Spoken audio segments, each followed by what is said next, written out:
Hello student, কেমন আছো তোমরা? আগের যে ভিডিওটা করেছিলাম তোমাদের ফার্স্ট সেমিস্টার শর্ট কোয়েশ্চেনের উপর, সেই ভিডিওটা তোমাদের অনেক ভালো লেগেছে এবং একজন কমেন্টও করেছো। কমেন্টটা আমি একটু দেখাচ্ছি। জয় কুমার মণ্ডল, সে কমেন্ট করেছে, থ্যাংক ইউ স্যার, ইউনিট 2টা দিলে ভালো হতো। অবশ্যই তোমাদের সেই ইউনিট 2 এর যে শর্ট কোয়েশ্চেন আছে সেগুলো নিয়ে আজকে আলোচনা করব। তোমাদের পরীক্ষার ডেট ইতিমধ্যেই দিয়ে দিয়েছে, 20 তারিখে তোমাদের পরীক্ষা হবে। তো সেই অনুযায়ী আমি চেষ্টা করব সমস্ত শর্ট কোয়েশ্চেনগুলো শেষ করে দেওয়ার এবং সামনে যে বড় প্রশ্নগুলো আছে সেগুলো এক এক করে শেষ করার। থ্যাংক ইউ জয় কমেন্ট করার জন্য। তুমি এর তোমাদের ফার্স্ট সেমিস্টারে যদি সমস্ত কোয়েশ্চেন এবং আনসার অর্থাৎ সাজেশনে যতগুলো আছে সমস্ত প্রশ্নের নোটস তোমার প্রয়োজন হয়, তুমি অবশ্যই আমাকে হোয়াটসঅ্যাপে এসএমএস করতে পারো। তো শুরু করছি আমাদের আজকের সেশন। দেখো, তোমাদের ইউনিট 2 এ প্রথম যে কোয়েশ্চেনটা আছে, অধিকার অর্থ কি? অধিকারের সংজ্ঞা দাও। অধিকার হলো সমাজ ও রাষ্ট্র কর্তৃক স্বীকৃত সেসব সুযোগ সুবিধা যা মানুষের ব্যক্তিত্ব বিকাশের জন্য একান্ত অপরিহার্য। অধ্যাপক ল্যাস্কির মতে অধিকার হলো সমাজ জীবনে সেই সব শর্ত যা ছাড়া কোনো মানুষ তার ব্যক্তিত্বের পূর্ণ বিকাশ ঘটাতে পারে না। সেকেন্ড যে কোয়েশ্চেনটা আছে, রাজনৈতিক অধিকার বলতে কি বোঝো? রাষ্ট্রীয় কাজে বা সরকার পরিচালনার প্রত্যক্ষ বা পরোক্ষভাবে অংশগ্রহণের অধিকারকে রাজনৈতিক অধিকার বলে। ভোটদানের অধিকার, নির্বাচিত হওয়ার অধিকার এবং সরকারি পদে নিযুক্ত হওয়ার অধিকার। রাজনৈতিক অধিকারের সব থেকে বড় অধিকার মনে রাখবে ভোটদানের অধিকার। কিছুদিন আগে আমাদের বিধানসভা ভোট হয়ে গেল পশ্চিমবঙ্গে, পশ্চিমবঙ্গ সহ আরও কয়েকটি রাজ্যে। পরের যে কোয়েশ্চেনটা আছে, দেখো, সামাজিক অধিকার কাকে বলে? এই কোয়েশ্চেনটাও খুবই গুরুত্বপূর্ণ। সব থেকে গুরুত্বপূর্ণ এখান থেকে অধিকারের অর্থ কি, 3 স্টার দিয়েছি। দেখো, রাজনৈতিক অধিকার বলতে কি বোঝো, এটাও খুব গুরুত্বপূর্ণ। পরেরটাও অনেকটাই গুরুত্বপূর্ণ। সমাজে মানুষের মতো বেঁচে থাকার জন্য এবং ব্যক্তিত্বের সুস্থ বিকাশের জন্য যে অধিকারগুলো প্রয়োজন তাকে সামাজিক অধিকার বলে, যেমন শিক্ষা, শিক্ষার অধিকার, জীবনের অধিকার এবং পরিবার গঠনের অধিকার ইত্যাদি। পরেরটা দেখো, পৌর অধিকার বলতে তুমি কি বোঝো? এটাও একটা অধিকারের থেকে গুরুত্বপূর্ণ প্রশ্ন। যে অধিকারগুলো মানুষের সভ্য সমাজ বা রাষ্ট্রে স্বাধীনভাবে, নিরাপদে ও মর্যাদার সঙ্গে বেঁচে থাকার জন্য অপরিহার্য তাকে পৌর অধিকার বা সিভিল রাইটস বলে। যেমন কি কি আছে অধিকারগুলো? স্বাধীনভাবে চলাফেরা করার অধিকার, চুক্তির অধিকার এবং মতামতের প্রকাশের অধিকার গেল। পরেরটা দেখো, 5 নাম্বার, স্বাভাবিক বা প্রাকৃতিক অধিকার বলতে কি বোঝো? কোয়েশ্চেনে আসতে পারে স্বাভাবিক অধিকার বা প্রাকৃতিক অধিকার, ন্যাচারাল রাইটস বলতে কি বোঝো? রাষ্ট্র বা সমাজ সৃষ্টির পূর্বে প্রকৃতির রাজ্যে মানুষ জন্মগতভাবে স্বাধীন হিসেবে যে অধিকার ভোগ করত তাকে প্রাকৃতিক অধিকার বলে। লকের মতে কি? জন লক, তোমরা সামাজিক চুক্তি মতবাদে পড়ে থাকবে, হবস, লক, রুশো। তার মধ্যে জন লক কি বলেছেন? মানুষের 3টি প্রধান প্রাকৃতিক অধিকার হলো জীবন, স্বাধীনতা ও সম্পত্তির অধিকার। That's it. নাম্বার 6, মানবাধিকার বলতে কি বোঝো? বা মানবাধিকারের সর্বজনীন ঘোষণাপত্র বলতে কি বোঝো? মানবাধিকার মানুষ হিসাবে জন্মগ্রহণ করার কারণে জাতি, ধর্ম, বর্ণ নির্বিশেষে প্রতিটি মানুষ জন্মগতভাবে যে মৌলিক অধিকারগুলোর দাবিদার তাকেই মানবাধিকার বলে। তারপর সর্বজনীন ঘোষণাপত্র 1948 সালের 10 ডিসেম্বর রাষ্ট্রসংঘের, অর্থাৎ আমাদের যে জাতিসংঘ, তো আগেরটা ইউনাইটেড নেশনস, রাষ্ট্রসংঘের, ওই রাষ্ট্রসংঘ জাতিসংঘ একই জিনিস, আগেরটা আর কি যেটা ছিল সাধারণভাবে, বর্তমানটা ইউএনও, আগেরটা ছিল ইউএন, জাতিসংঘ বা রাষ্ট্রসংঘ। সংঘের সাধারণ সভায় বিশ্বের সমস্ত মানুষের অধিকার ও মর্যাদা রক্ষার জন্য যে ঐতিহাসিক দলিল গৃহীত হয় তাকেই মানবাধিকারের সর্বজনীন ঘোষণাপত্র বলা হয়।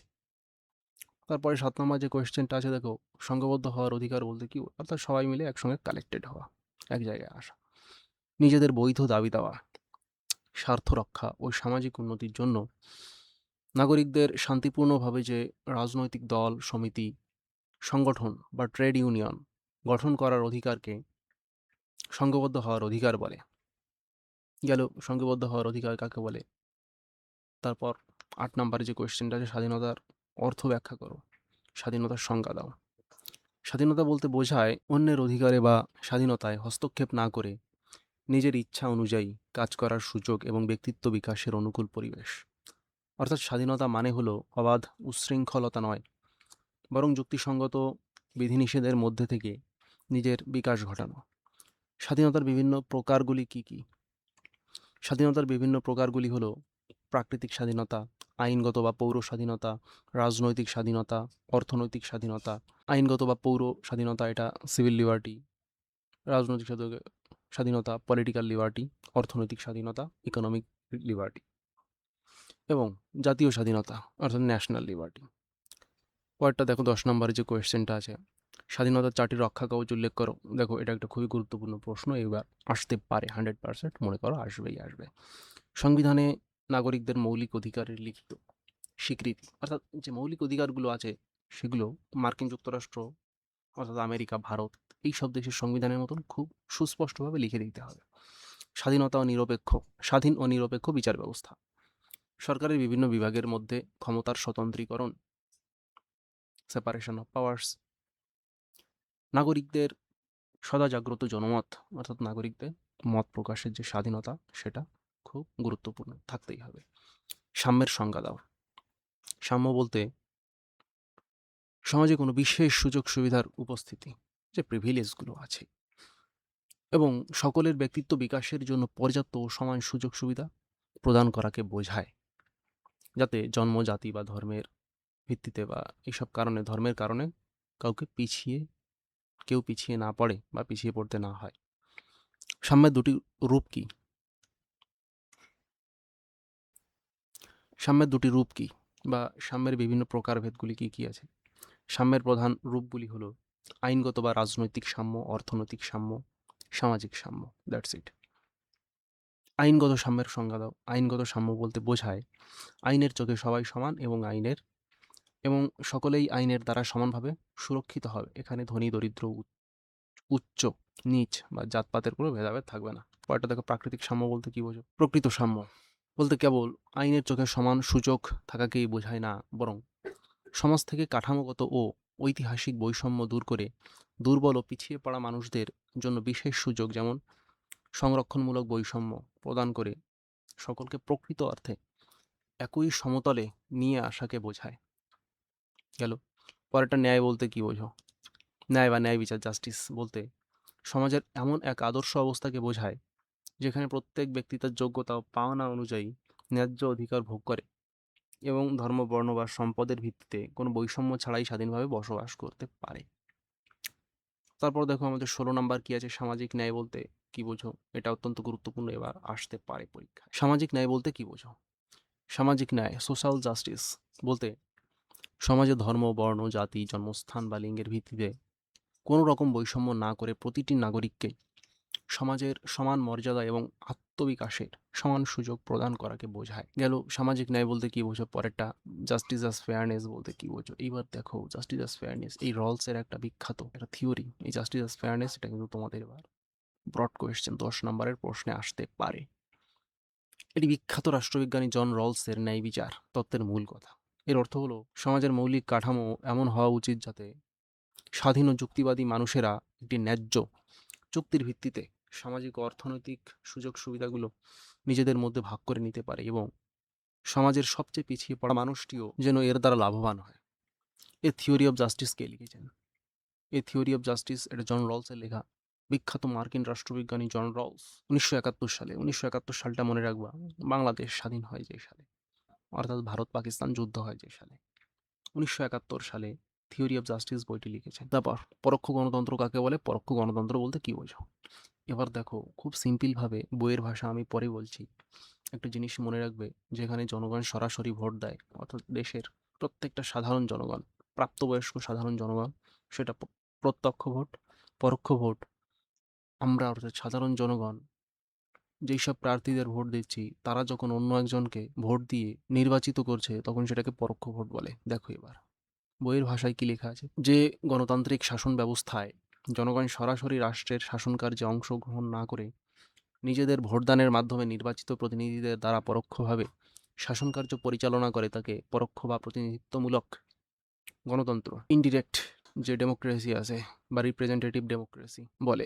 রিপ্রেজেন্টেটিভ ডেমোক্রেসি সেইভাবে বলা যায় না, ইনডিরেক্ট ডেমোক্রেসি বলাই ভালো, যেমন ভারতের শাসন ব্যবস্থা। পরোক্ষ গণতন্ত্রের দুটি সীমাবদ্ধতা উল্লেখ করো। প্রথমত, এতে জনগণ সরাসরি শাসন কাজে অংশ নেওয়ার সুযোগ পায় না বলে অনেক সময় নাগরিকদের মধ্যে রাজনৈতিক উদাসীনতা দেখা দেয়। দ্বিতীয়ত, কি বলেছে, অনেক ক্ষেত্রে এই ব্যবস্থা সাধারণ মানুষের শাসনের বদলে মুষ্টিমেয় ধনিক শ্রেণী বা পেশাদার রাজনীতি রাজনীতিকদের শাসনে পরিণত হয়। উদারনৈতিক গণতন্ত্রের দুটি বৈশিষ্ট্য উল্লেখ করো। প্রথমত, বহুদলীয় রাজনৈতিক ব্যবস্থা ও নির্দিষ্ট সময় অন্তর অবাধ ও নিরপেক্ষ নির্বাচন। সময় অন্তর অবাধ ও নিরপেক্ষ নির্বাচন। দ্বিতীয়ত কি? ব্যক্তির স্বাধীনতা, ভোটাধিকার এবং মত প্রকাশের অধিকার সহ মৌলিক অধিকারের আইনগত বা আইনি স্বীকৃতি। এবার আমাদের 22 অর্থাৎ 22 নাম্বার কোয়েশ্চেনে কি আছে? দেখো, অংশগ্রহণমূলক গণতন্ত্রের দুটি বৈশিষ্ট্য উল্লেখ করো। আর এবার দেখো, এই যে গণতন্ত্রের প্রশ্নগুলো ডেভিড হেলের ডেমোক্রেসি থেকে সাধারণত নেওয়া হয়েছে। এটাও এবার তোমাদের বড় প্রশ্নে আসতে পারে। আসতে পারে বলতে আসবে। নীতি নির্ধারণ ও সিদ্ধান্ত গ্রহণ প্রক্রিয়ায় সাধারণ নাগরিকদের সরাসরি ও সক্রিয় অংশগ্রহণ। দ্বিতীয়ত কি? রাজনৈতিক ও প্রশাসনিক ক্ষমতার ব্যাপক বিকেন্দ্রীকরণ, যাতে একদম স্থানীয় স্তরের মানুষেরাও ক্ষমতা ভোগ করতে পারে। 23 নাম্বার দেখো, আলোচনামূলক গণতন্ত্র, ডেলিবারেটিভ ডেমোক্রেসি বলতে কি বোঝো? আলোচনামূলক গণতন্ত্র হলো এমন এক গণতান্ত্রিক ব্যবস্থা যেখানে কেবল ভোটদান বা সংখ্যাগরিষ্ঠের মতামতের উপর জোর না দিয়ে যে কোনো সিদ্ধান্ত গ্রহণের আগে নাগরিকদের মধ্যে ব্যাপক তর্ক বিতর্ক, যুক্তি নির্ভর আলোচনা এবং মতবিনিময়ের উপর সবচেয়ে বেশি গুরুত্ব দেওয়া হয়। পরে আমরা দেখো 24 নম্বরে যাচ্ছি। দাঁড়াটা একটু করে নিই, এক জায়গায় করে নিলে আমাদের বুঝতে সুবিধা হবে, পড়তেও। গণতন্ত্রের সাফল্যের শর্ত কি? এটা দেখো, খুবই গুরুত্বপূর্ণ একটা প্রশ্ন। নাগরিকদের রাজনৈতিকভাবে সচেতন এবং সুশিক্ষিত হতে হবে। দ্বিতীয়ত, সমাজে সহনশীলতা, বিরোধী মতের প্রতি শ্রদ্ধা এবং সংখ্যাগরিষ্ঠের পাশাপাশি সংখ্যালঘুর স্বার্থ রক্ষার মানসিকতা থাকতে হবে। অর্থনৈতিক উন্নয়নের অথবা বৃদ্ধির দুটি সুবিধা উল্লেখ করো। প্রথমত, মানুষের মাথাপিছু আয় বৃদ্ধি পায়, যার ফলে উন্নত শিক্ষা ও চিকিৎসার সুযোগ তৈরি হয়ে জীবনযাত্রার মান উন্নত হয়। দ্বিতীয়ত, নতুন শিল্প ও কর্মসংস্থান সৃষ্টি হয়, যা সমাজ থেকে বেকারত্ব ও দারিদ্র্য দূর করতে সাহায্য করে। অর্থনৈতিক উন্নয়নের অথবা বৃদ্ধির দুটি সীমাবদ্ধতা লেখো। প্রথমত, এটি অনেক সময় সমাজে ধনী দরিদ্রের মধ্যে বৈষম্য অর্থাৎ ধনী দরিদ্রের বৈষম্য তীব্র করে, কারণ উন্নয়নের সুফল সবাই সমানভাবে পায় না।